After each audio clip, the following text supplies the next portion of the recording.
She felt it happen the way you feel a candle go out in a dark room. Not with noise, not with warning, with the sudden, total absence of warmth. Josie was in the kitchens when it happened, 3 floors below the great ceremony hall, surrounded by the smell of wood smoke and fresh bread, her hands still damp from the washing basin, her heart still foolishly, desperately full of something she had no right to be carrying. Hope. She had told herself not to hope. She had repeated it every morning for the past 3 weeks, like a prayer she didn't believe in. He is a king. You are nobody. Whatever you shared in the dark does not survive the light of a ceremony hall. She had said those words so many times that they had almost started to feel true. Almost. Then the bond snapped, and every careful wall she had built came down in an instant. It was not a gradual fading.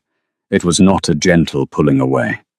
It was a tearing, sharp, sudden, intimate in the worst possible way, as though something that had been woven into the center of her chest had been ripped out by the root. Josie pressed her fist against her sternum and bent forward over the kitchen counter, her breath gone, her vision swimming at the edges.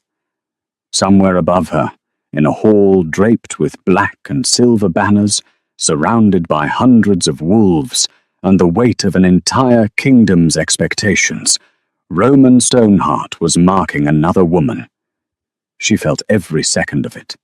The press of his intention through their shared bond, the warmth that had always been hers, flowing in a different direction entirely. The severing of something she had believed, despite everything, was permanent. His choice had a name, Macy Redcliffe. The name moved through Josie like cold water. Noble-born, beautifully connected, the daughter of one of the 3 most powerful families in the Ashcroft territories. Everything Josie was not, everything she had never pretended to be. She stood upright slowly. Her hands were shaking, but only slightly, and she was glad there was no one in the kitchen to see it.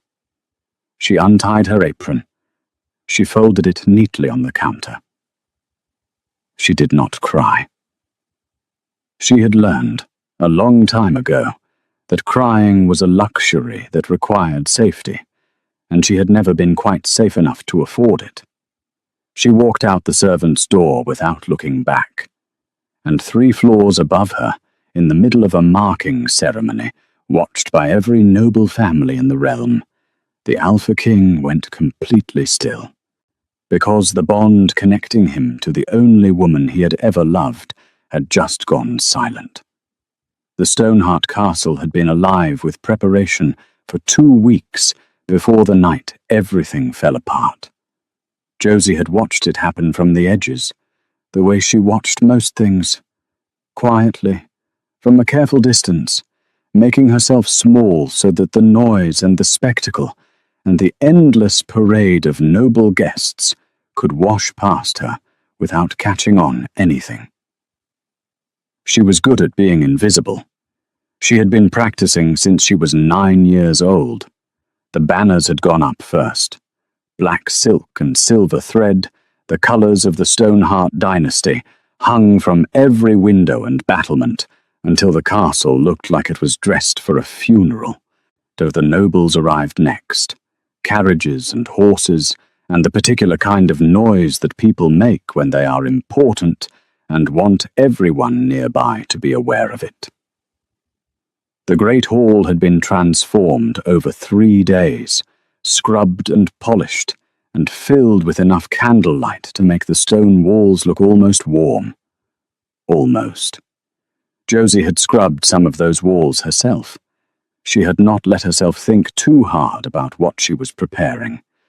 When her hands were busy, her mind was easier to manage. She had focused on the work, the candles, the table linens, the extra kitchen staff that Hallie Thornfield had brought in from the village, all sharp elbows and unfamiliar faces clattering around the kitchen where Josie usually worked alone. Hallie was the head housekeeper, a broad-shouldered woman in her 50s, with a voice like gravel and a heart like warm bread. She had been the one to take a chance on Josie 2 years ago, when Josie had appeared at the castle gates with nothing but a change of clothes and the kind of quiet stubbornness that either got you work or got you sent away. Hallie had seen something in her eyes and said, "Kitchen, dawn tomorrow. Don't be late." Josie had not been late once in 2 years. She had also not told Hallie about Roman. She had not told anyone about Roman. Their relationship had no language for what it was, because it had never been meant to exist in the first place. It had begun, of all things, with a glass of water.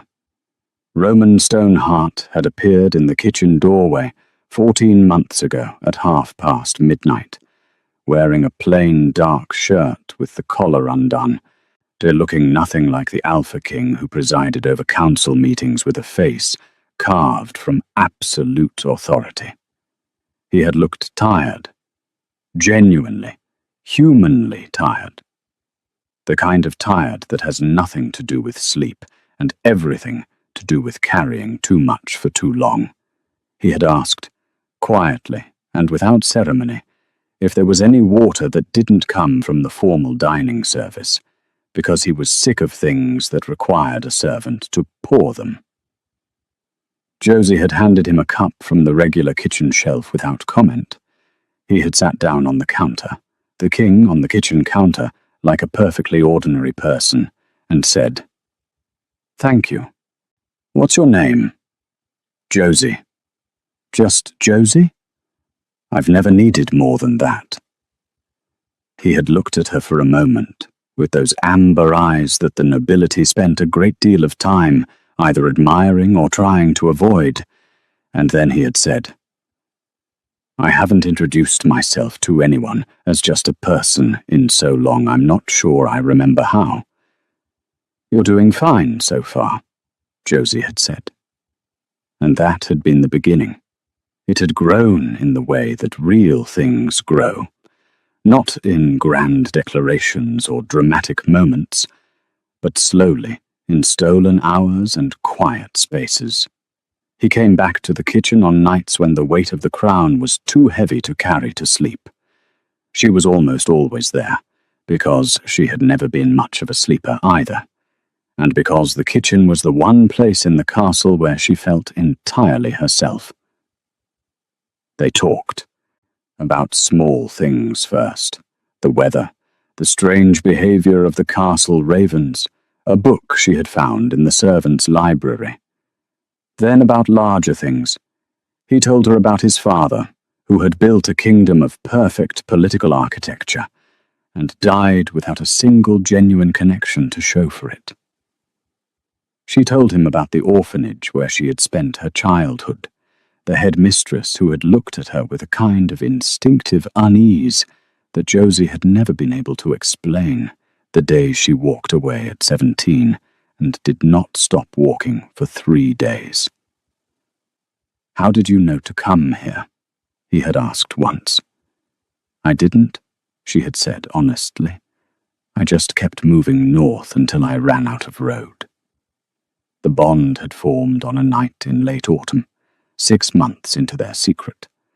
Neither of them had planned it or asked for it.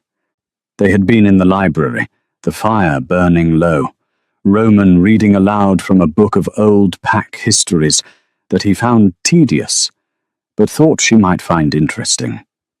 She had fallen asleep in the chair across from him, and he had put the book down and watched her sleep with an expression she didn't see but somehow felt, even in the dark of unconsciousness. When she woke, he was still watching. Their eyes had met in the firelight, and the bond had clicked into place like a key turning in a lock that had been waiting for a very long time for exactly that key. They had both felt it. The sudden, overwhelming expansion of feeling, like a room you didn't know was small, suddenly losing all its walls. She could feel his steadiness, his depth, the particular quality of his attention when it was directed entirely at her. He had told her later that what he felt in the moment the bond formed was the closest thing to peace he had experienced since childhood. "We have to be careful," he had said, when the wonder had settled enough for words. "My mother, the council, the noble families, none of them will accept this. Not yet. I need time to find a way." "I understand," Josie had said. "I will protect you," he had said. "I promise you but that." She had believed him. 3 months later, she was in the kitchen with her hands in the washing basin when the bond tore open, and she understood that some promises are broken not by the people who make them, but by the world that surrounds them. The night of the ceremony, Josie had asked to work alone. Hallie had given her a long, not quiet look, the kind that said she noticed more than she said, and had nodded and assigned the extra staff to the upper floors. Josie had stayed in the kitchen. She had told herself she was choosing not to feel it, choosing not to listen for the bond, choosing to be practical and clear-eyed and sensible. She had been telling herself that right up until the moment it became impossible. After, she stood very still for 30 seconds. She counted them. 1, 2, 3. She thought about the first night in the library. She thought about the way he said her name. Not just Josie, but Josie. Like it was complete. Like it was enough.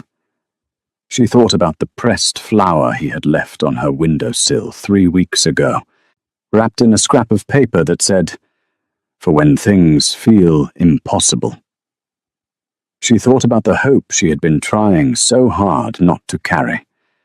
Then she untied her apron, folded it on the counter, and moved. Her room took 40 seconds to clear. She owned very little. A change of clothes, her worn boots, the small knife she kept under the mattress out of old habit. She took the flower from the windowsill. She tucked it into her pocket. She did not know why she took it. She was angry enough to leave it. But her hand reached for it anyway, the way a person reaches for warmth when they are very cold, even when they are trying to convince themselves they don't feel the cold at all. She walked out through the servants' passage, past the herb garden, past the outer gate, and into the dark mouth of the Darkwell forest, without a backwards glance. The moment the tree line closed behind her, she ran. The bond stretched like pulled thread with every step. She willed it to snap. She pushed against it with everything she had.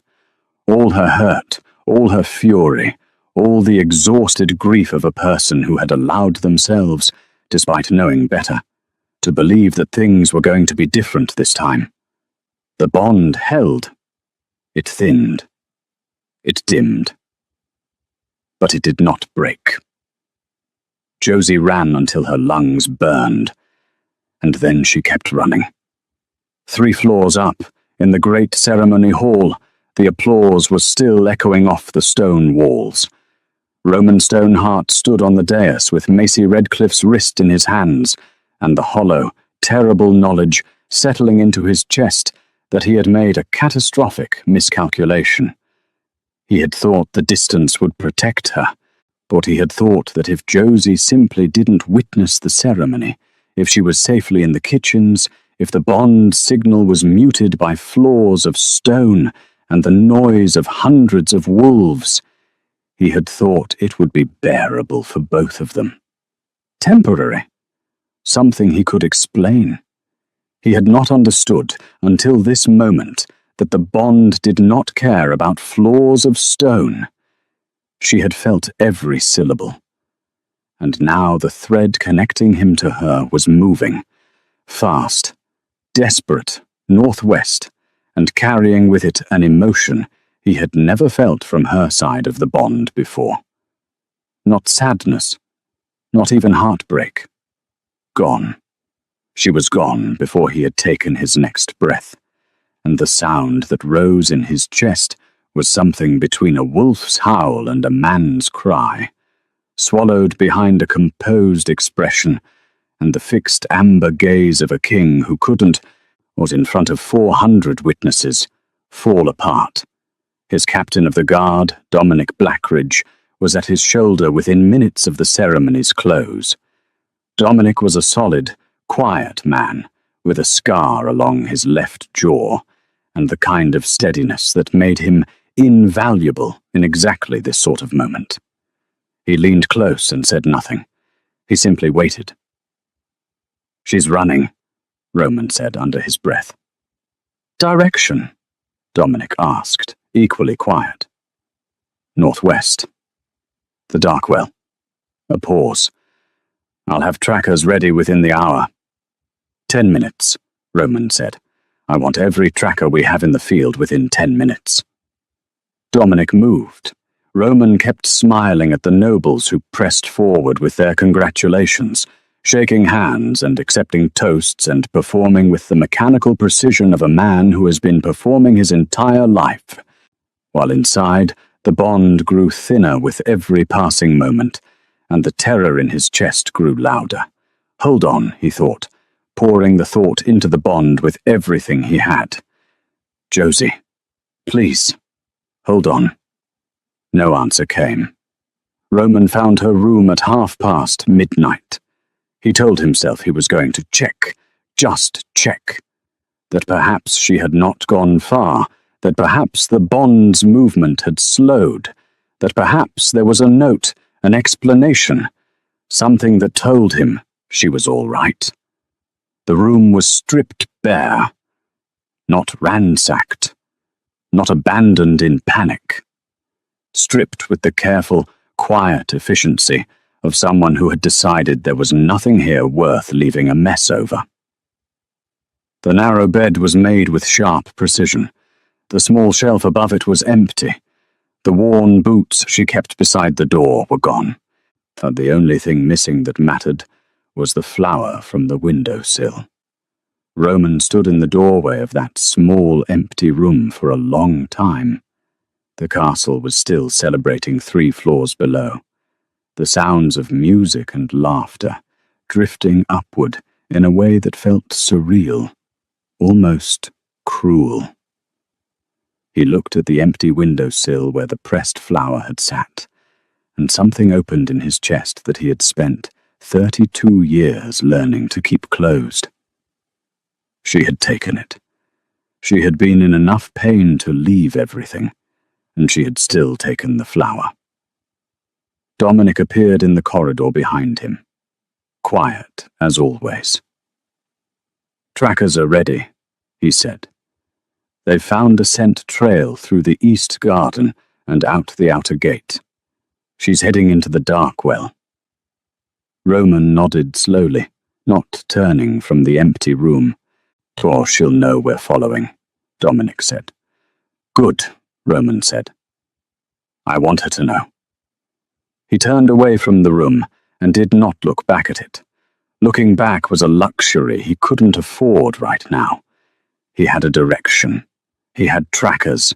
He had a bond that was still, barely, alive. That was enough to start with. But before Roman ran into the dark, there was a conversation he needed to have. Victor Ashcroft was in his advisory chambers on the castle's east wing, apparently engaged in paperwork, his grey-streaked hair neat, his expression composed in the particular way of a man who has anticipated this moment and prepared for it. He was perhaps 60, lean and precise, with pale eyes that assessed everything and revealed nothing. He had served the Stoneheart family for 30 years. He had helped Roman navigate the brutal first years after his father's death, when Roman was 24 and drowning. Roman had trusted him with things he had trusted to almost no one else. That made what Roman now understood about him feel like a wound in a place that was already sore. "Where is she?" Roman said from the doorway. Victor set down his pen without hurry. "Your king, the ceremony was just—" "I'm not asking about the ceremony. I'm asking about Josie." A pause. Victor's expression did not change, which was itself an answer. "She has made her choice, it seems. I understand it's— You told me the council would execute her." Roman stepped into the room and closed the door. His voice was completely level. That was the most dangerous thing about Roman Stoneheart. He was quietest when he was furthest from calm. "You showed me a preliminary vote count.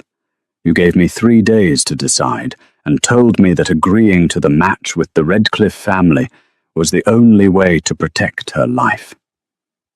And I believed you, because I trusted you." Victor was silent. Was any of it true? Another silence, carefully shaped.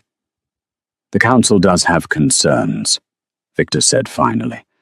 "A kitchen worker with no bloodline, no pack name, no political value. The match would have created instability. The noble families would have— That's not what I asked." Victor looked at him steadily. "I made a decision on behalf of this kingdom's stability.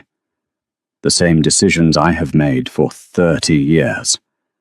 The same decisions that kept this pack together when your father died and left a 24-year-old with no allies and a dozen enemies." Roman held his gaze. "Find her," he said quietly. "Or not with your people. Not with anyone loyal to you. My trackers, my guard, and me. And Victor, if I learn that there is more to this than what you have told me tonight, the conversation we have after will be very different from this one." He left Victor in the lamplight and walked back to the courtyard where Dominic and the trackers were waiting. The night was cold and very dark. The Darkwell forest stretched out to the northwest like a held breath. Roman stripped off his coat, handed it to Dominic, and shifted. His wolf rose through him like a tide, larger and darker than most, with amber eyes that burned even in animal form. The bond pulled northwest. He ran. The days that followed were the worst of Roman's adult life, which was saying something, or because his adult life had contained several experiences he would not wish on his enemies. He tracked her through the Darkwell for 4 days, before losing the scent near a section of the forest, where a river ran close to the surface and scattered trails in every direction. His trackers, who were the best in the territory, spread out and found nothing. Not a broken branch, not a disturbed patch of earth. It was as if she had simply stepped off the edge of the world. He searched villages at the forest's borders. He sent Dominic to the outposts with descriptions. He sat with maps every night until his eyes blurred, tracing and retracing possible routes, trying to reconcile the fading signal of the bond with the geography of a forest that had never been fully mapped. The castle noticed. Of course it did. Castles always notice. The whispers started within a week. The king had abandoned his new queen on the first morning of their matched union to chase a servant girl into the forest. The king was enchanted. The king had lost his mind. The kitchen girl had used some kind of manipulation to cloud his judgment, which was how people with no imagination explained things they couldn't understand. Maisie Redcliffe said nothing publicly. She conducted herself with composure and quiet dignity, which Roman respected even as he was too preoccupied to give it the attention it deserved. He would think about Maisie later, when the most urgent fire was put out. He would find a way to make things right with her, too. But first, Josie. Always, in every quiet moment, his mind returned to Josie. He thought about her in the kitchen with her sleeves rolled up, utterly unbothered by his title. He thought about the way she had listened to him talk about his father without offering empty reassurances, just quiet presence, and the occasional honest observation that landed more gently than comfort. He thought about the bond at its fullest, warm, steady, like sunlight on stone. He thought about the empty windowsill. She took the flower. It was the fact he returned to most often, because it told him something critical. She had left in devastation, not in hatred. Hatred does not carry the thing that hurts it. Devastation does, because it cannot bear to let go of what it loved. She was not gone because she stopped loving him. She was gone because she believed he had stopped loving her. And that was a lie he was going to spend everything he had to correct. On the 18th day, out in a small village at the western edge of the Darkwell forest, an innkeeper remembered a young woman matching Josie's description. Dark hair, quiet eyes, moving with the particular stillness of someone who didn't want to be remembered. She had asked about paths into the forest's interior. The old territories, the innkeeper said. The place where the deep wood began and the maps gave up. She had asked specifically about a waterfall. Roman was moving before the innkeeper finished speaking. The Darkwell forest did not feel dangerous from the outside. From the outside, it was simply trees, dense and old, the kind of old that has nothing to prove, dark-barked and deep-rooted, with a canopy so thick that the light came through in small, scattered pieces rather than anything resembling sun, because it smelled of wet earth and pine resin, and something older than either, a mineral scent like stone that has held water for a very long time. Josie had spent the first 3 days feeling nothing except the mechanical forward motion of surviving. She moved during the day, found shelter at dusk, ate the food she had carried until it ran out, and then foraged with the careful, anxious attention of someone who had read enough about forest plants to know which ones would not hurt her, but not quite enough to be confident. She slept in short intervals, always with her back against something solid, always half listening to the sounds of the forest rearranging itself in the dark. She did not let herself think about Roman. When the bond pulsed, which it did stubbornly, with a frequency that told her he was looking, that he had not simply accepted her departure and turned his attention to his new queen, she pushed back against it with everything she had. She built the wall by instinct rather than technique, the way you cover a wound before you understand why covering it matters. She layered her hurt on top of the connection, like stones, one by one, until the signal from his side was muffled to something she could ignore if she worked at it. She did not know then that this was extraordinary. She did not know that ordinary wolves could not do this. The rogues found her on the 3rd morning. She was moving along the bank of a shallow stream when she heard them, not the sound of wolves in nature, which is largely silence and careful movement, but the particular sound of wolves who want to be heard. Deliberate. A warning shaped like a casual approach. She counted 3 distinct sets of footsteps in the undergrowth before she stopped walking. When they stepped into the open, she held her ground. There were 3 of them, all male, all bearing the signs of the Darkwell's particular education, scars that had healed imperfectly, eyes with the feral brightness of wolves who had been outside pack structure long enough that the old social instincts had either sharpened into something predatory or worn away entirely. Their leader was broad-shouldered, with a shaved head, and the slow, deliberate movement of someone who has never been in a hurry because he has never needed to be. He smiled at her in a way that made her skin go cold. "Lost?" he said, like the word was a joke with a punchline she wouldn't enjoy. Josie shifted. She had shifted only a handful of times in her life. Her wolf was present but untested, and she had never had reason to test it in a context where the testing mattered. But she shifted now, and she held the ground between herself and the three rogues with a steadiness that surprised her even as she felt it. Her wolf was small compared to theirs. She knew that. They knew that. She bared her teeth anyway. The rogue leader laughed. It was not a kind sound. He took a step forward, and the other two spread out on either side with the practiced ease of wolves who have done this before, and Josie understood with a cold, clear certainty that she had approximately 30 seconds before the situation moved past the point of maneuver. The fourth wolf came from nowhere. At one moment the clearing held 4 wolves and a rapidly deteriorating set of odds.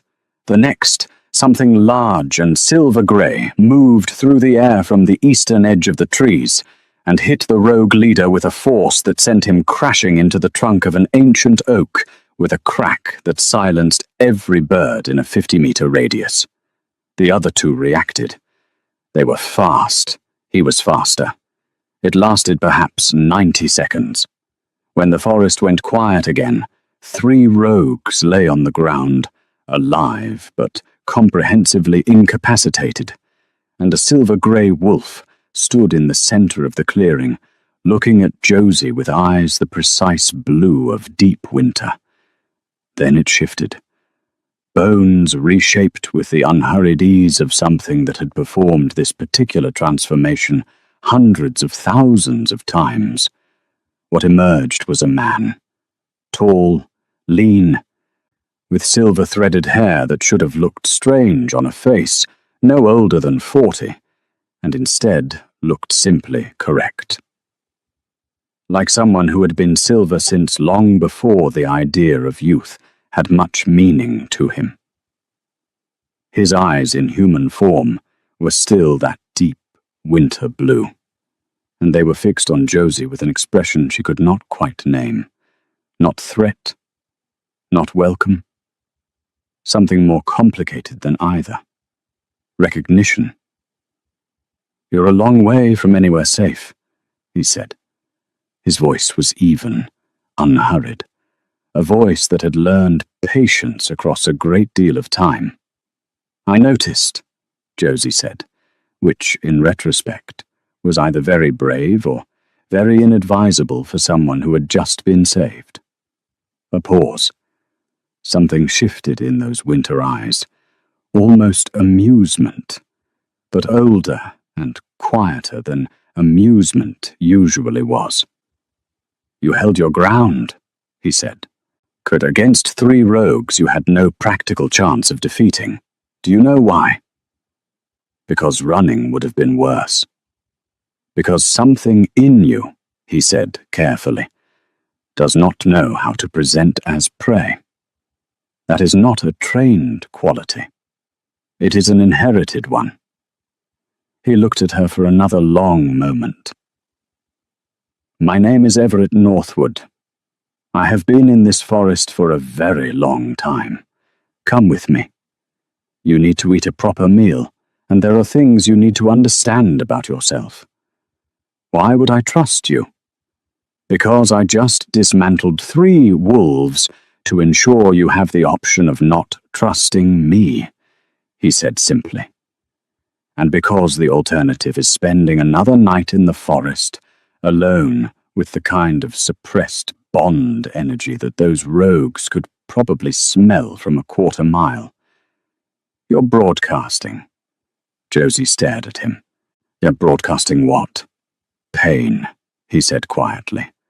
"And something considerably rarer than pain. Come." Everett's dwelling was behind a waterfall, not beside it. Behind it, through a curtain of white water that dropped from a ledge perhaps 8 meters up and hit the dark pool below with a sound like continuous, steady thunder. Behind the falling water, a narrow passage led into a cavern that opened, unexpectedly, into a space large enough to stand in and breathe in and feel, for the first time in 3 days, something approximating safe. There was a fire. There was a sleeping area. There were shelves of what appeared to be a century's worth of accumulated objects: books, dried herbs, stones, small carved figures. The accumulated texture of a very long life lived in careful isolation. Everett fed her without ceremony. Stew, bread, to water from a stone container that was cool and clean. He said very little while she ate, which she was grateful for, because she was not ready for questions, and she suspected he already had a great many. After she had eaten, he sat across from her and looked at her in that unsettling way, like a man doing quiet mathematics. "I knew someone with your eyes once," he said finally. "Not the color, the quality, the way they see past the surface of things." "I don't know what that means." "I know you don't." He was quiet for a moment. "Sleep first. There is time for difficult truths tomorrow. The forest won't reach you here, and whoever is searching for you won't find this place unless they know exactly where to look." Josie wanted to argue. She wanted to ask questions about who he was, about what he had seen in her eyes, but about how long he had been in this forest and why. But exhaustion was a physical weight pressing her toward the bedroll in the corner, and her body, which had been running on nerve and momentum for 3 days, had reached its limit. She lay down. The bond pulsed once, faint and distant, through the wall she had built. She pressed her hand to her chest and held it there until the pulse faded. "I'm not going back," she said quietly, to the cavern ceiling, to the sound of the waterfall, to no one in particular. From across the fire, Everett said nothing. But in the way he said nothing, she had the distinct impression that he disagreed. Morning came into the cavern, the way it came into everything behind the waterfall, filtered through falling water, soft and blue-grey, without hard edges. Josie woke to the smell of something warm and the sound of Everett moving with the unhurried efficiency of someone who had made tea in this space so many times that his hands knew the steps without his attention. He set a cup beside her before she was fully upright, then returned to the fire and sat with his own cup and waited. This, she was learning, was how Everett operated. He did not begin conversations. He created the conditions for them. "Tell me what you know about yourself," he said eventually. "That's a broad question. Start anywhere." Josie held her cup with both hands and thought about what honest meant in this context. "I know I have no pack, no family. I grew up in an orphanage on the southern border, run by a headmistress who disliked me from the first week and never gave me a reason. I know I am a wolf, but I've never been trained and never run with a pack. I know I can feel things from people that I shouldn't be able to feel. Emotions, intentions. I always know when someone is lying." Everett nodded slowly. "What else?" "Animals follow me. They always have. At the castle, the stable horses would come to the fence when I walked past, even the ones that didn't let anyone else near them. The ravens would land near me at the kitchen windows. She paused. The headmistress used to call me strange. She said it in the way people say things they mean to be an insult, but are actually afraid of. She was afraid, Everett confirmed. She probably could not have told you why.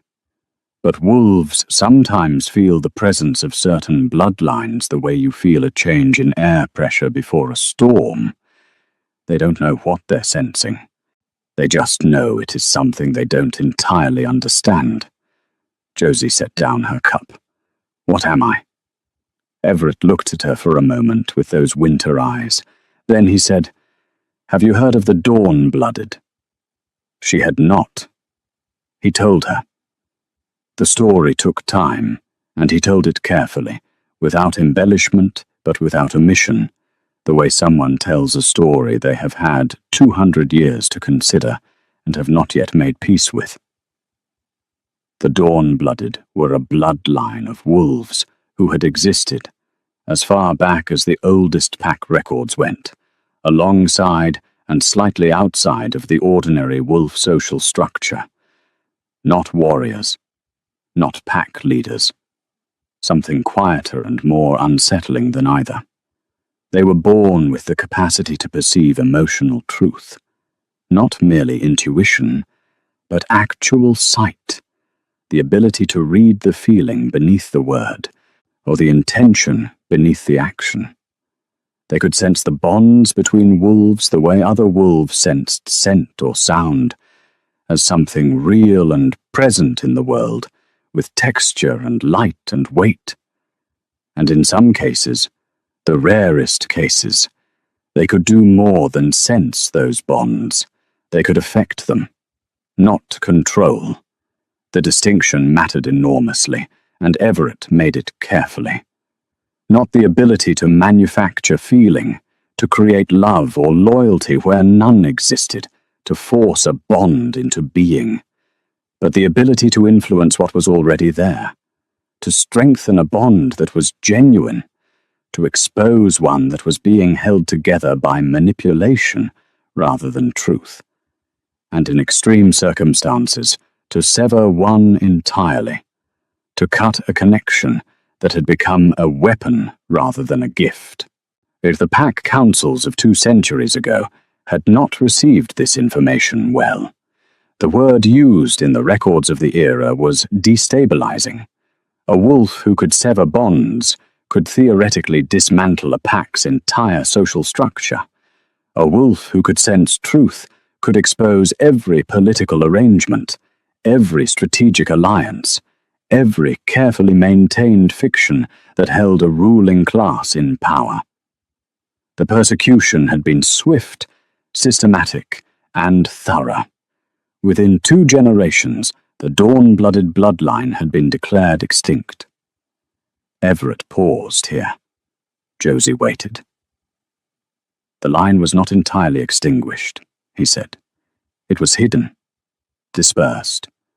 Children born with the gift were taught to suppress it, to present as ordinary wolves, to never speak of what they could sense. Over generations, or the knowledge of what they were was lost, even within the families carrying the blood. It became simply a strange quality. The child who always knew when the adults were lying, the girl the horses came to, the boy who could sense grief in a room before anyone spoke. He looked at her steadily. You are dawn-blooded, Josie. You have been, all your life, without knowing what that meant. The silence that followed was long. Josie sat with the information, the way you sit with something that explains everything and changes everything and costs something even as it clarifies. The headmistress, the horses, the way she had always known, always, when someone was telling her a comfortable lie instead of the truth. The bond with Roman, how vivid it was, how present, how much more than she had assumed a normal bond would feel. the wall she had built, or the way she had dimmed the connection by instinct, the way she had muffled his presence with her own pain. "I've been doing it my whole life," she said quietly. "Yes." And I almost severed the bond entirely. When I was running. Yes, a pause. It is a testament to its genuine strength that you could not do it completely, even with considerable effort. A bond that is manipulated or politically constructed would have snapped cleanly under that kind of pressure. Yours held because it is real. Josie looked at the fire for a long moment. "Can you teach me to control it?" "That is why I asked you to stay," Everett said. The weeks that followed were unlike anything in Josie's experience. Everett was not a gentle teacher. He was precise, patient in the way that very old things are patient, without urgency, or without the particular anxiety of someone working against a clock, but not soft. He did not cushion difficult realizations or praise effort for its own sake.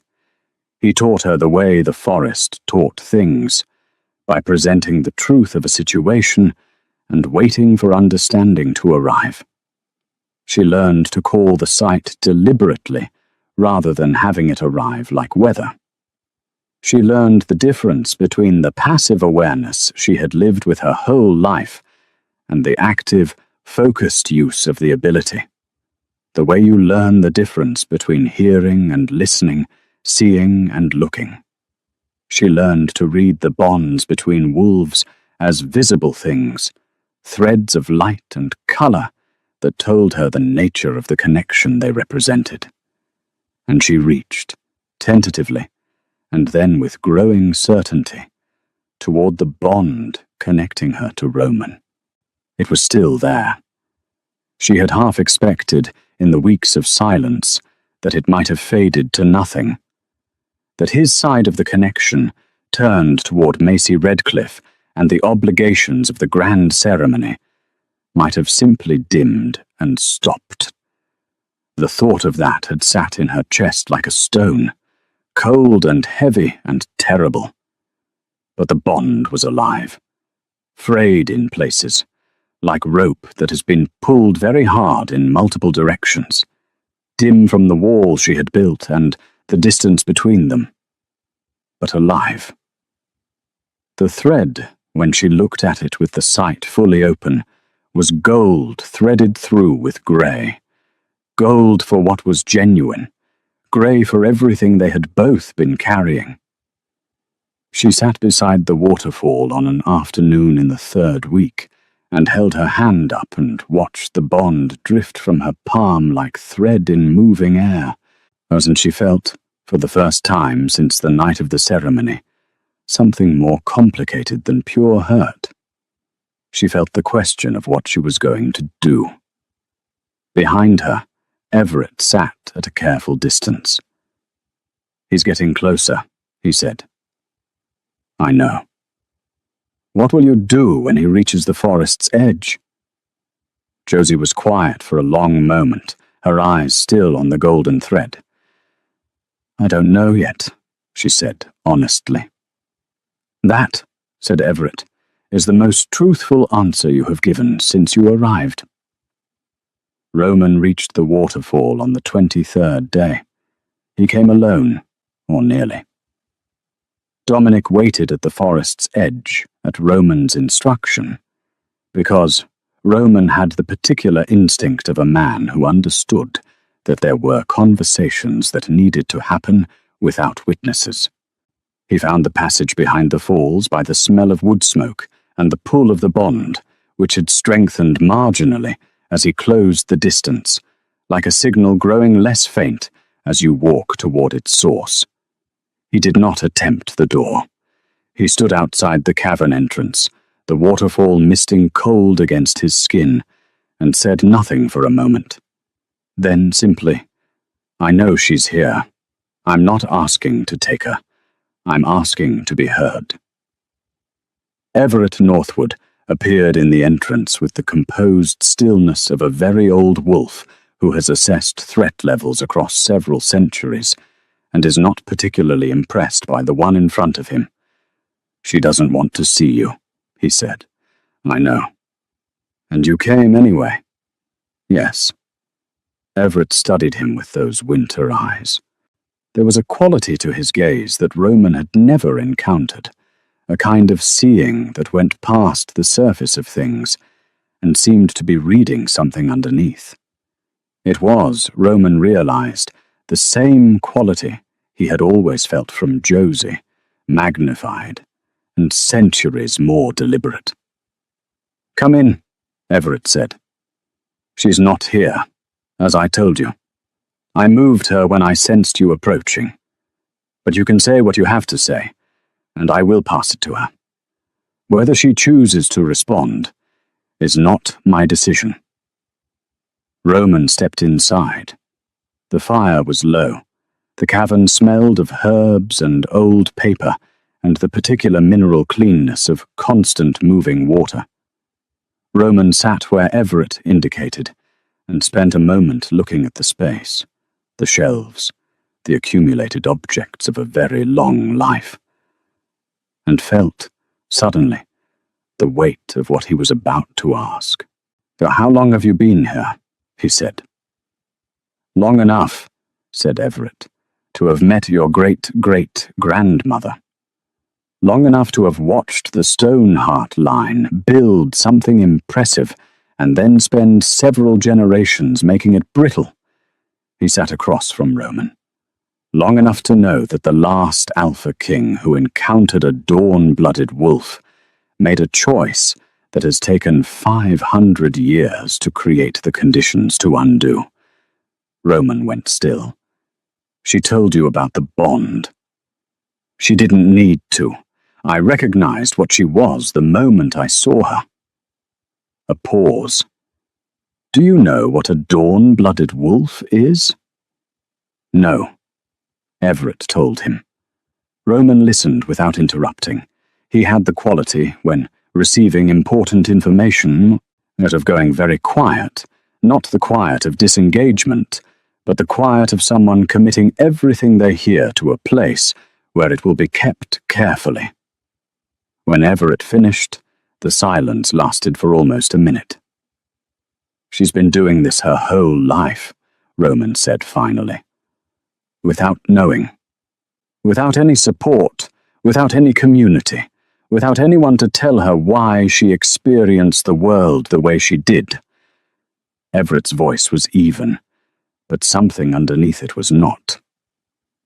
"Alone, in an orphanage, with a headmistress who feared her without knowing why, and directed that fear at a child."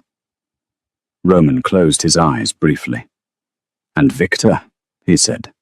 "Victor knew." Everett nodded once. "Your chief advisor has been in that role for 30 years.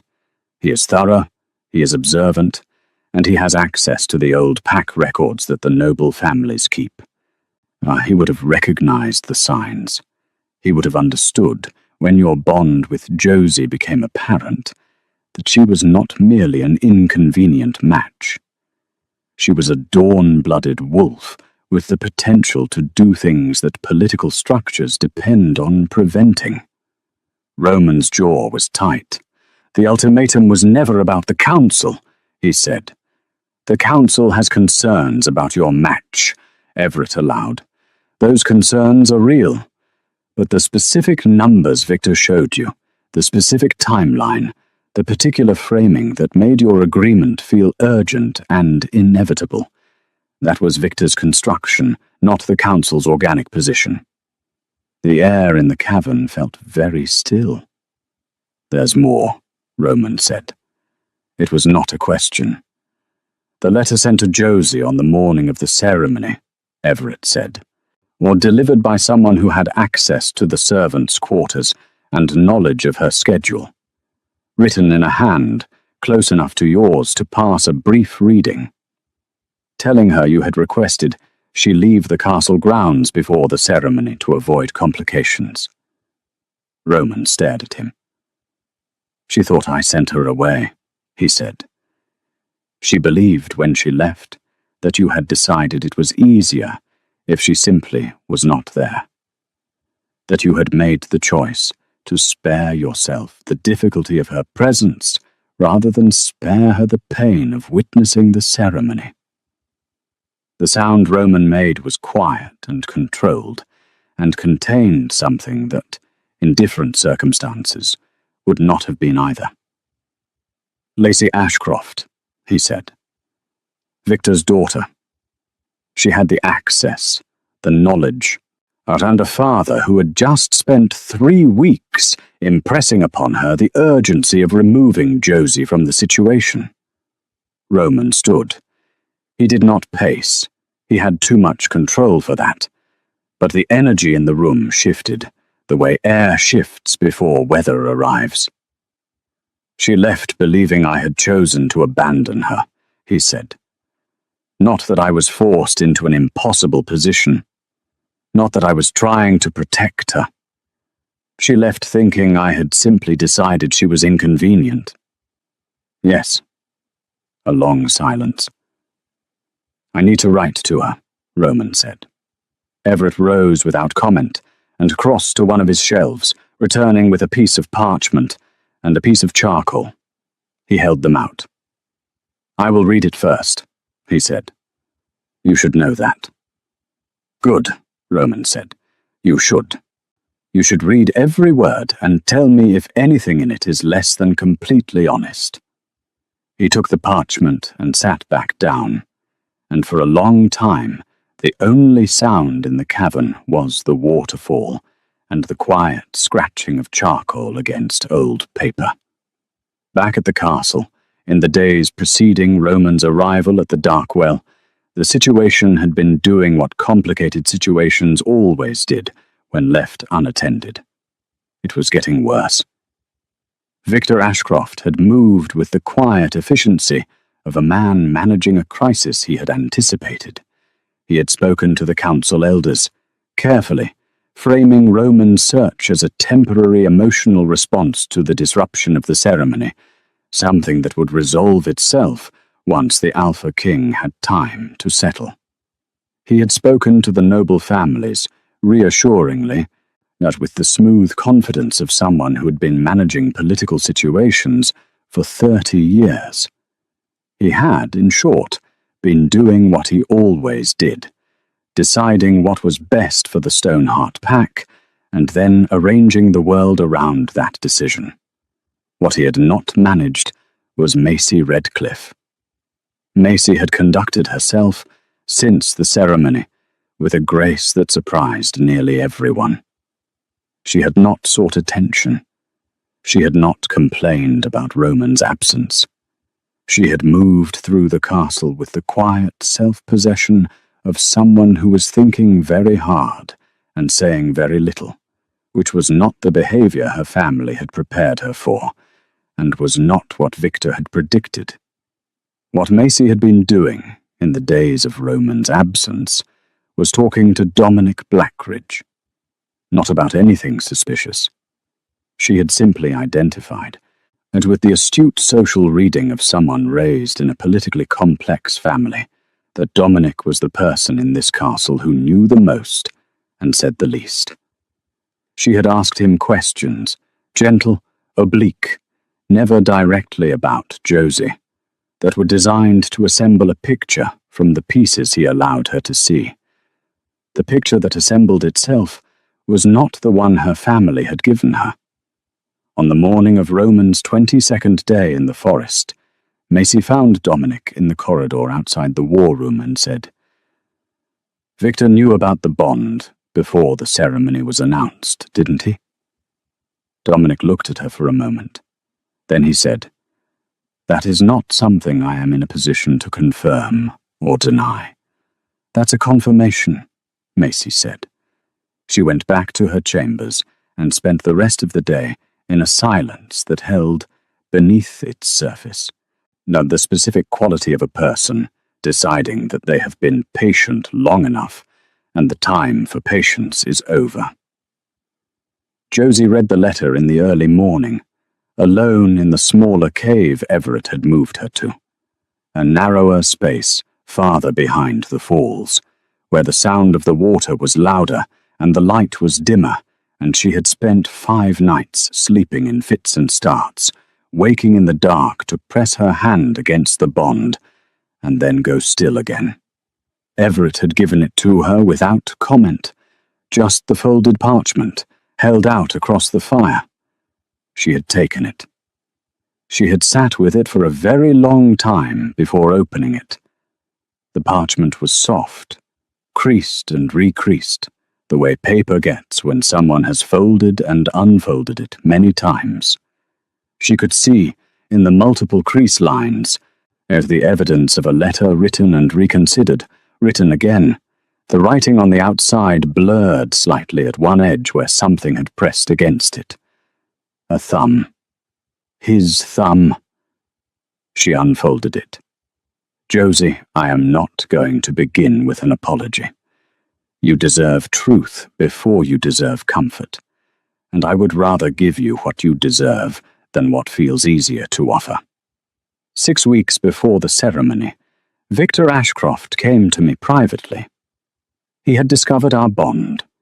He told me that if I didn't agree to the public match with the Redcliffe family, he would bring you before the Pack Council on a charge of manipulating the Alpha bond.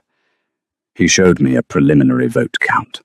The numbers were what he needed them to be, though I did not understand at the time how carefully he had arranged that. He gave me 3 days. I believed him. Oh, that is the thing I have to live with. I trusted a man I had trusted for 30 years, and I believed the cage he built around me because he built it with materials I had given him. My care for you, my fear of what the council would do to someone without a pack name or political protection. He knew exactly where I was vulnerable, and he built the door right there. I agreed to the ceremony because I thought it was the only way to keep you alive. I was wrong to agree without telling you. I was wrong to believe that you would be protected by ignorance rather than by truth. I was wrong to think that I could hold both things at once, your safety and my own silence, without one of them breaking. I made the choice alone when it should have been ours to make together, and I have thought about that every hour of every day since you ran. Or what I didn't know, until I found Everett, was the letter that was sent to you on the morning of the ceremony. I didn't write it. I didn't ask for it. I would have given everything I own to have reached you that morning before Lacey Ashcroft's cruelty did. The bond is still alive. I can feel it even through the wall you have built.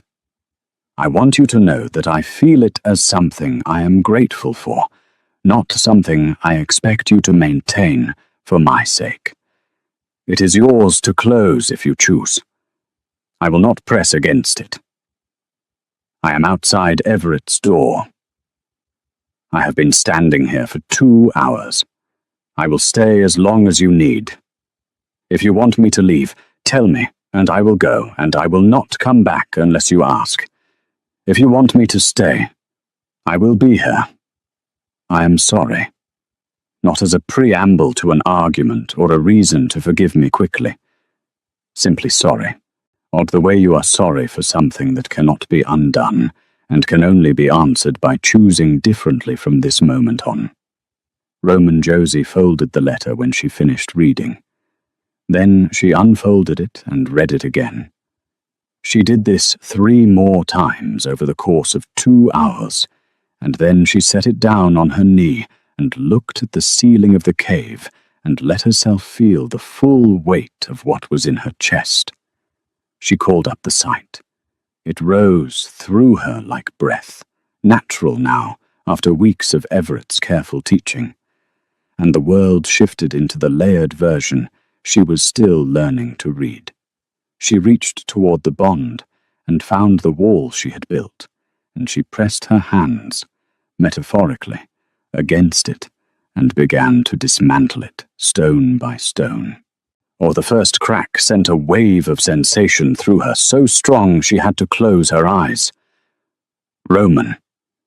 His grief moved through the bond like deep water. Not dramatic, not performed, but heavy in the way that grief is heavy when it has been carried for a long time, and the person carrying it is not the kind of person who puts it down and cries about it. His guilt sat alongside the grief with a particular texture she recognized. The specific guilt of someone who made a decision with good intentions and is still paying the cost of what it cost someone else. His fear was present too, thin and persistent, the fear of a man who has found something real after a long time without it, and is now standing outside a door in the rain, hoping the thing he found will still be there when the door opens. And beneath all of it, so steady, she almost missed it in the tide of everything else. Love. Not the love of someone hoping to be forgiven. Not the love of someone calculating an outcome. Just love. Present, enduring, asking nothing and offering everything. The way a fire is warm without requiring you to explain why warmth matters. He was telling the truth. Every word. Josie sat still for a moment with the bond fully open, and Roman's entire emotional reality flowing through the connection between them. And she felt the wall she had built, all that stone, all that careful architecture of hurt, become unnecessary. She stood up. She walked through the inner passage, past the waterfall, and through the outer entrance of the cavern. The air outside was cool and damp with mist from the falls. The light was evening grey, the forest dark beyond the clearing.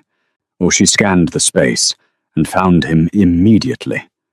Roman was standing precisely where he had said he would be, in the mist from the waterfall, his dark hair damp against his face, his amber eyes finding hers before she had fully stepped into the space between them. He was wearing a plain, dark coat that was not warm enough for the forest at this hour, and he looked, she thought with a sudden, incongruous rush of feeling, absolutely terrible. He looked real, too, more real than anything had looked in 3 weeks. He did not move toward her. He stood exactly where he was, his hands at his sides, his eyes on her face, and he let her hold the distance. "I'm not asking you to forgive me tonight," he said quietly. His voice was steady, but the steadiness cost him something. "I'm asking you to let me stay." Josie looked at him for a long moment, while she kept the sight open, reading every thread of what she saw, the gold of the bond between them, brighter now that the wall was gone, the silver grey of his emotional state, the particular quality of a man who has been carrying something heavy for a long time, and is simply, finally, choosing to put it down and tell the truth. She stepped back from the entrance. "Come inside," she said. "You look terrible." Something moved across Roman's face. Relief, perhaps, or something beyond relief. The expression of a person who has been bracing against a worst case and is now finding that the ground is still there when they step forward. He crossed the space between them and came through the entrance, and as he passed her, the bond between them blazed from a dim thread to something warm and solid and entirely present, though neither of them said anything about it. They sat by the fire, Everett's fire, which the old wolf had built, and then quietly and pointedly vacated, and they talked. Not quickly, not easily, with the particular careful honesty of two people reconstructing trust from the ground up. He told her everything, without omission. Victor's manipulation, The timeline, the vote count, the morning he had realized the letter she had received was not from him. She told him what it had felt like to believe he had sent her away. She told him about running, about the rogues, about Everett and the Dawn blood, and the weeks of learning what she was. She showed him the sight, briefly, with his permission. Let him see what she saw when she read the bond between them. The gold thread that had survived weeks of separation and wars and grief and still burned. De Roman looked at it for a long time. "That's us," he said. "That's us," she confirmed. He reached across the space between them and took her hand in both of his. He did not say anything else for a moment. He just held her hand, the way you hold something you almost lost, carefully, completely, with the particular attention of someone who will not be careless again. Outside, the mist from the waterfall drifted in the evening air. The bond between them settled into something warm and steady and entirely unlike anything it had been before. Not the hidden, fragile thing it had been in the castle's dark corners, but something that had been tested and had held, and knew now what it was made of. They returned to the castle on a grey morning 3 days later. Not through the servants' gate. Not at midnight. With Josie tucked into a side entrance, while the official party entered through the main doors. Through the front gate, in the clear morning light, with Dominic and 6 members of the castle guard forming a quiet presence behind them.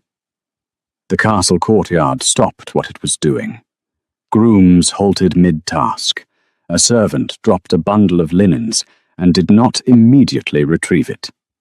A cluster of minor nobles who had been conducting an early morning conversation near the fountain simply went silent, all at once, like birds the moment before a hawk passes overhead.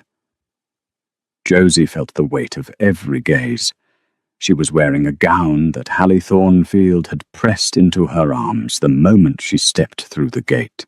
Deep blue, simply cut, nothing like the elaborate silks that passed as normal court attire, but clean and well-made, and precisely, or somehow right. Hallie had wept when she saw Josie, openly, with no apparent concern for dignity. She had pulled Josie into an embrace that communicated several things that would have taken a great deal of words to express. And then she had produced the gown from somewhere as if she had been holding it ready. Roman had noticed the exchange. He had not said anything, but the expression on his face, watching Josie in Hallie's arms, watching what it looked like when someone was genuinely glad to have her back, had been quiet and complete. The great hall was summoned.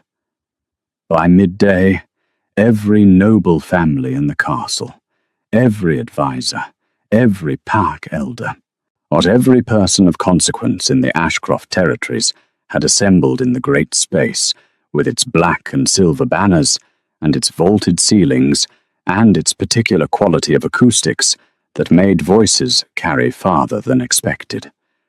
They gathered in the anxious clusters of people who know something important is about to happen, and are not certain which direction it will fall.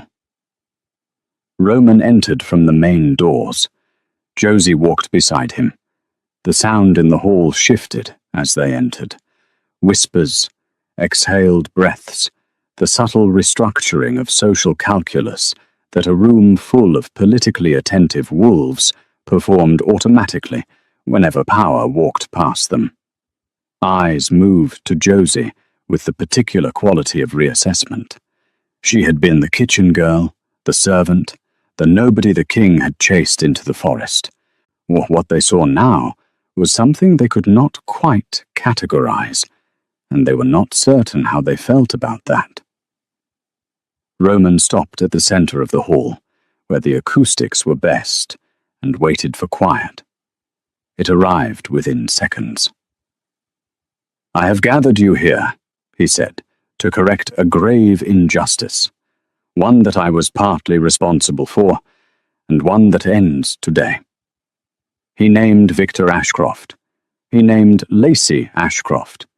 He laid out everything: the fabricated ultimatum, the manipulated vote count, the forged letter delivered on the morning of the ceremony to ensure that Josie was too far gone to reach before the bond between them became impossible to claim publicly.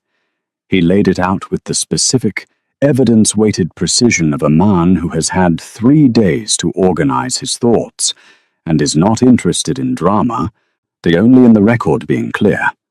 The hall received this in progressive stages of shock. Some faces went pale, some expressions shifted through denial, and then reluctant acceptance. Victor Ashcroft, standing near the east wall between 2 members of the guard who had positioned themselves there without ceremony, maintained his composure with the pride of a man who had spent 30 years building it, and was not going to let it go now. "You acted on what you believed was best for this kingdom," Roman said, looking at him directly. "I understand the logic. I even understand the calculation. But you made a decision that belonged to me, and you made it by building a cage around my choices, and you did so in a way that caused direct harm to someone in my care. That is not service. That is control." Victor said nothing. Lacey Ashcroft, standing beside her father, was very pale.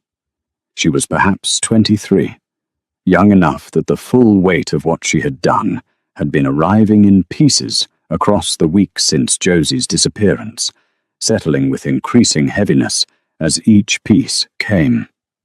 She looked at Josie across the hall with an expression that mixed shame with something genuinely complicated, and Josie, with the sight open, read the truth of it clearly. Lacey had not acted from malice. She had acted from obedience, and she was living in the difficult space of understanding that obedience to a wrong instruction is its own kind of choice. Josie did not hate her for it. She was not quite ready to tell Lacey that yet. But she noted it. Roman turned to Macy Redcliffe. Macy stood near the front of the hall with her mother beside her, her posture composed, her expression containing something that looked, beneath its careful surface, like genuine relief. Roman addressed her with the respect of someone who understood that she had been placed in an impossible position through no decision of her own. Macy Redcliffe came to this arrangement in good faith, he said to the assembled hall, believing herself to be a genuine match rather than a political instrument. She has conducted herself throughout with grace that she was not obligated to offer. She deserves better from this house than she received, and I intend to ensure that her family name carries no shadow from the events of this season. Macy inclined her head. Her eyes moved briefly to Josie's, and something passed between them. Not quite an apology, not quite a thank you. Something more honest than either. The acknowledgement of 2 people who had been moved around a board like pieces and had found, in the end, some ground of their own to stand on. "Victor Ashcroft," Roman said, and his voice was very quiet now, which was the most serious it ever was, "is removed from his advisory position immediately. He will leave the castle grounds by dawn tomorrow. He will not hold a position of influence within this territory again." Victor bowed his head once. "Lacey Ashcroft," Roman said, "acted under her father's direction. She is young. She will remain in the castle under supervised responsibilities for a period the council will determine. I will not let the consequences of a parent's choices fall entirely on a daughter who is still learning the difference between loyalty and compliance." He paused and looked at the assembled hall. "And now," he said. "There is one more thing." He turned to Josie. The hall went very still. "This is Josie," Roman said.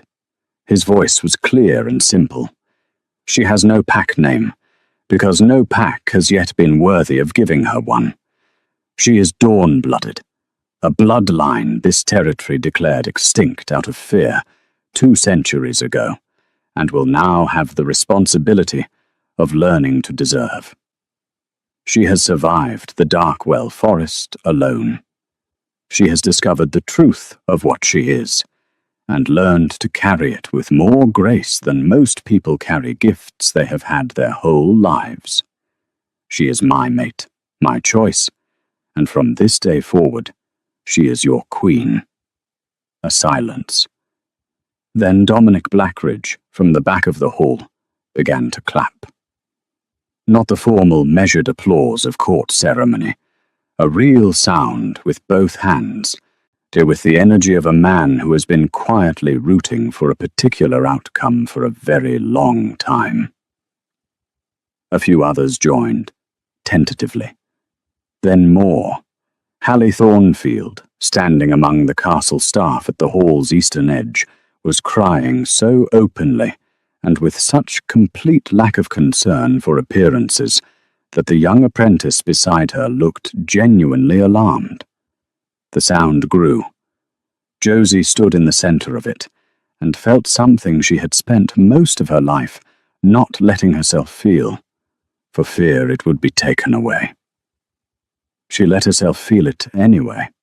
The claiming ceremony took place that evening, when the moon was up and the first stars were visible, and the castle's stone walls held the day's warmth before releasing it into the cool night air. It was small, by design. At the sacred grove outside the castle, an old circle of standing stones at the forest's edge, where the Stoneheart line had made its most serious promises since before anyone currently living could remember, held perhaps 30 people. The ones who mattered. Dominic and a handful of the guard. Hallie Thornfield, who was still at intervals crying. Everett Northwood, who had appeared at the castle gate that afternoon, with his pack over his shoulder, and his winter eyes carrying the particular expression of a man completing something he had started a very long time ago.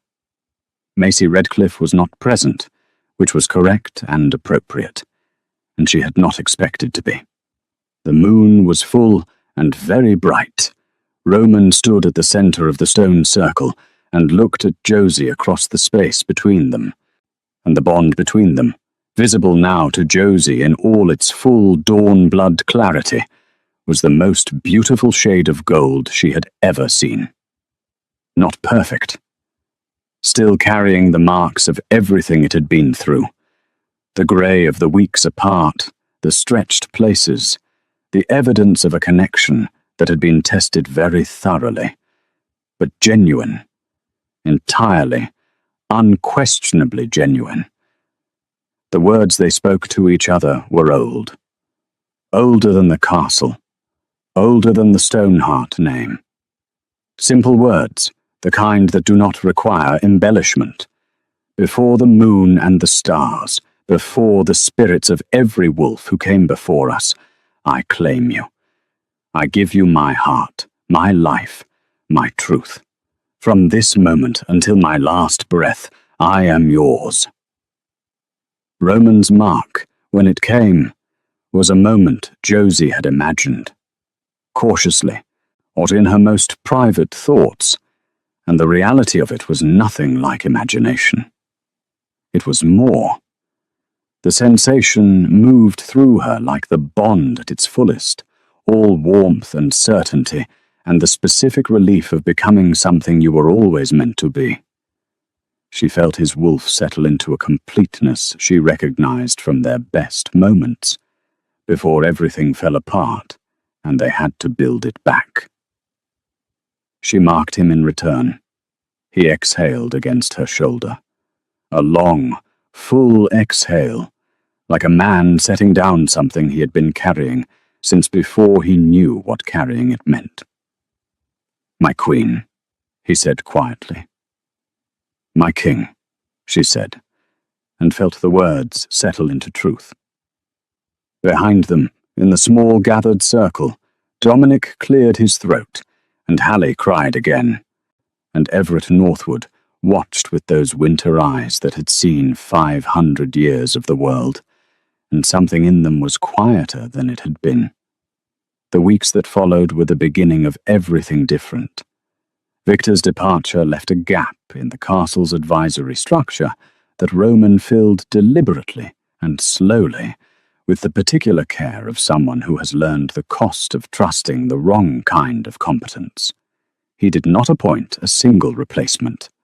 He built a council, intentionally diverse, chosen for honesty rather than family connection or political alignment.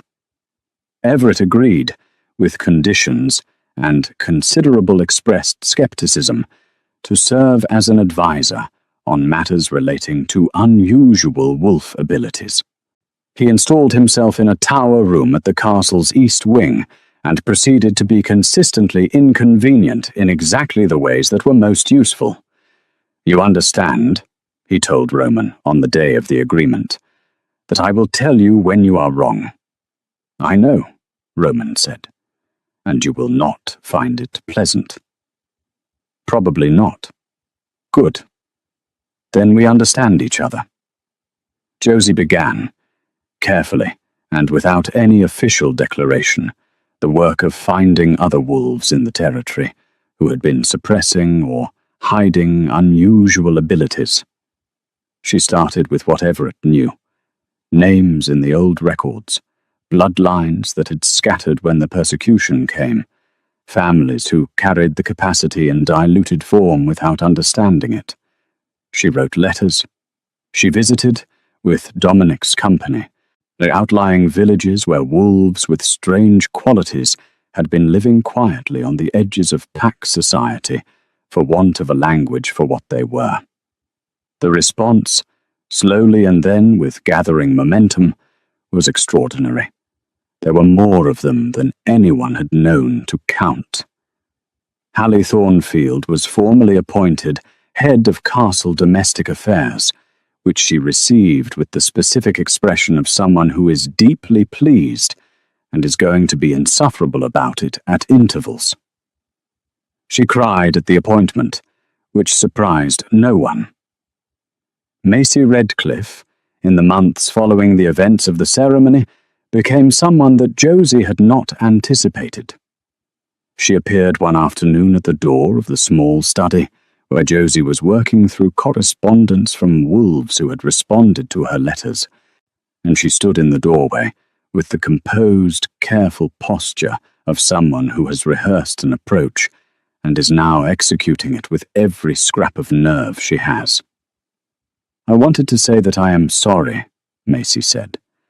"I didn't know about the bond, but I was glad to be a queen, and I did not ask the questions that would have told me something was wrong. That is not the same as being innocent." Josie looked at her for a long moment. "Sit down," she said. "There is tea, if you want it." Maisie sat. They talked for an hour. It was not easy, and it was not comfortable, and it was not the beginning of a friendship, exactly. But it was honest, and honesty was a foundation that Josie had learned, over the past months, to value above almost everything else. 6 months after the night of the ceremony, but on an evening when the first real cold of winter was settling over the Ashcroft territories, and the castle fires were burning in every room, Josie found Roman in the kitchen. It was past midnight. She had come down because she could not sleep. Old habit, old comfort. The pull of the one space in the castle where she had always felt entirely herself. She had expected to find the kitchen empty and dark, the fire banked, the particular silence of a room that holds the memory of the day's noise. Instead, she found Roman sitting on the counter. He was in a plain, dark shirt, with the collar undone, wearing no crown and no formal coat, with the kind of unguarded tiredness on his face that he only ever allowed in spaces where he trusted that no one would ask it to be something else. He looked up when she came in, or something in his expression settled. "Couldn't sleep," he said. "Never could," she said. She put the kettle on. He watched her move through the kitchen with the ease of someone who knows a space the way you know a language, fluently, without thinking, the body making the right choices while the mind is elsewhere. When she set a cup beside him and took her own and leaned against the counter opposite, there was no urgency in the silence between them. No weight. Just the fire and the night and the steam rising from the cups. "Are you happy?" Roman asked. He always asked. She had come to understand that he would always ask, that the question was not an expression of doubt, but of the particular care of a man who had spent too long in a world where people's actual states were obscured behind what was expected of them. He needed to know. He would always need to know. Josie considered it honestly, the way she considered everything. "I am home," she said. "That's better than happy. That's permanent." Roman looked at her across the kitchen, across the counter, where they had first talked, across the fire that had burned on hundreds of nights before, and would burn on hundreds more. With an expression she had come to know and love and carry like a light she could find in the dark. He reached across the space and took her hand. Outside the kitchen window, the Darkwell forest was quiet under winter stars. The bond between them glowed warm and steady in the dark, visible to Josie's dawn-blood eyes as a thread of pure gold. No grey remaining, no frayed edges, no evidence of anything except something genuine and tested and entirely unbreakable. She curled her hand around his. But the fire crackled. The night held them. And in the Ashcroft territories, under a king who had learned the difference between power and love, things were, slowly and imperfectly, and with the particular hope that comes from choosing truth over convenience, changing.